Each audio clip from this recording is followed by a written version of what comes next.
customer service, how can I help? Yes, hello, finally. I recently made a wish with one of your One Wish Willow products, and to be honest, I'm quite unsatisfied with the results of my wish.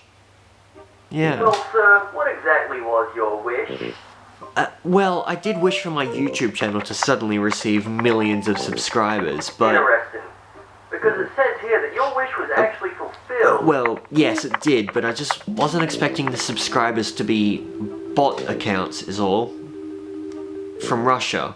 I don't know what to say. I guess you're just gonna have to be more specific next time. Yeah, I guess you're right.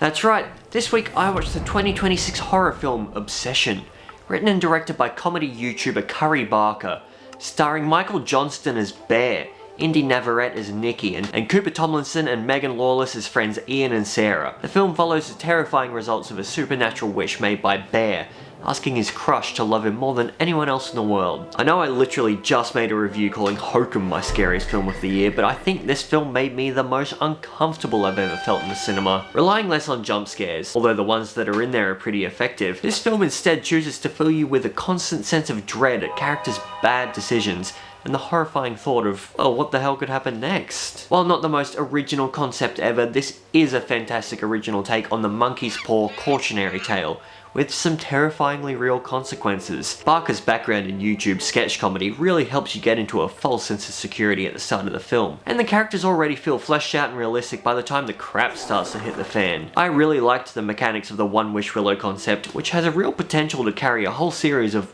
wish gone wrong films, and some of the movie's best, albeit brief, comedic reprises came from the contrast of the mundane customer service approach to it all. This film really relied on its characters, and I love not only how well written they are, but how well the cast performs them. The character of Nikki, who is framed as a villain on a surface level, is portrayed perfectly by newcomer Indy Navarrete. The character is humanized as realistic and sympathetic in such a way that by the end of the first act already, you realize, oh my god, this is the real victim of the movie, even though you're absolutely terrified of her performance every other minute. She's such a tortured character, both physically and emotionally, and you really feel every minute of it. I don't know what was in the water when they were making this film, but the way freaky Nikki so easily snaps between lovesick puppy-eyed and blood-curdling, wailing demon mode, and some of the things she does to herself and others in the film genuinely had me feeling like I was going to be sick in the theatre. In fact, some of the worst moments came from something you never see happening, or the anticipation of something you know is about to happen. The supposed protagonist, Bear, played by Michael Johnston, is honestly one of the most pathetic main characters of a film all year. All thanks to Johnston's performance and Barker's fantastic script. You naturally start the film feeling sorry for him, but the way he feels so detached from the situation around him, his selfishness and his lack of regard for anyone else getting hurt on his behalf, is a fantastic commentary on modern nice guy incel culture. Timely and ever relevant. Karl Barker really had his finger on the pulse with this one. Of course, even as an ultimately very bleak and uncomfortable film, this is definitely one to catch in a full theatre.